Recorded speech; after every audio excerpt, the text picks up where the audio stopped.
She was good. She was like, all right, maybe I should back off.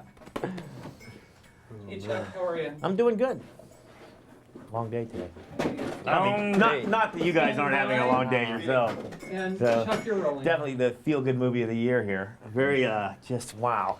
But how do you get into a character like that? I mean, do you have to talk to other military people? Is there just enough information there that you can just go with it? We hung out with real soldiers from the beginning. Go ahead. Really? No.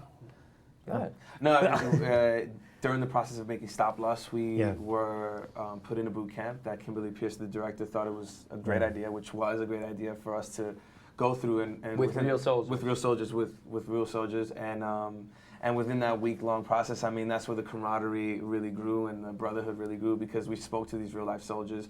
We had simulated missions in this boot camp, and it really taught us like what it was, or give us an idea of what being a soldier really was. You know, I always hear about the boot camp when people that put in the boot, but I always think about at first it would be just a lot of fun being a guy shooting guns and everything. But then when you think about it, these guys take this stuff seriously, don't they? Well, it was amazing because in the boot camp we had a real sergeant, Sergeant Major Deaver, 25 years in the Marines, and he was cutting us no slack. I mean, Yeah, he makes sure it's not too far. Yeah. Right. Yeah.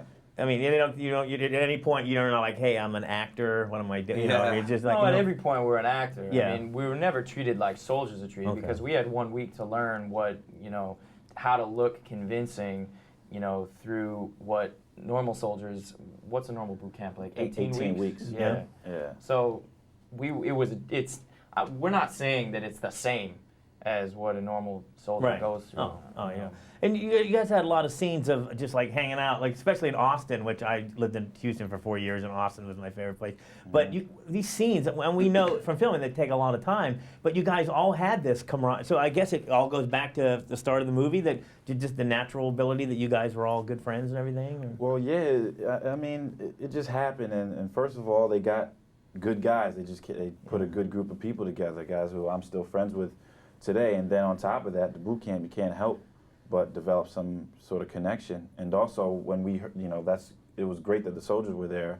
These soldiers didn't meet each other prior to the camp, but just from the fact that they were all military, you just saw the camaraderie, and we just sopped that up. And I think when you put a bunch of actors together doing truly good material and able to do work that we can really be proud of and believe in, it's what I personally live for.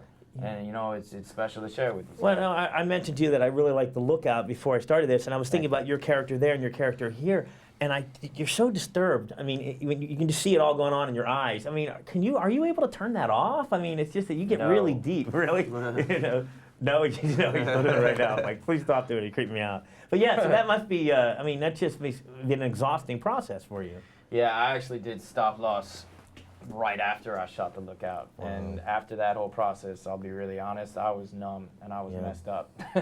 It took me a little bit to get better, but that's still nothing compared to what a soldier has to experience coming back from having his life threatened on a regular basis, having to put up a shell, in order to cope with that, and then being plopped back in a civilian environment where, like the character I played had a wife. How can you possibly have a healthy, good marriage when you're used to having people shoot at you all day long?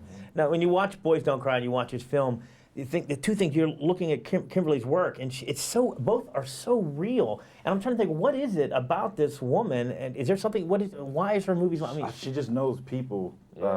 She's really the word I use is intuitive. It's like she can just kind of talk to you for a half hour, and she's got it. She knows a little bit about you, or enough that she can, for an actor, I guess, push button. After a half hour, she knew everything about me. It was nuts. The one question to the next. I never saw someone so sharply and deftly probe my inner psyche.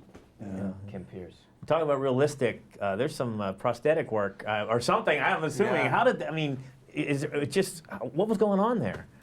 No, it was just the amazing makeup, prosthetics, binding of my arms, and CGI. Yeah. How did you feel when you first saw that? I mean, was that a little bit creepy? The first time I saw it, thank you. Yeah. The first time I saw it was actually on in a screening, and I did what most audiences did when they watched that part. They gasped, and I gasped. I mean, it was just so real. Tremendous job across the board. Thank you so much. Thank you.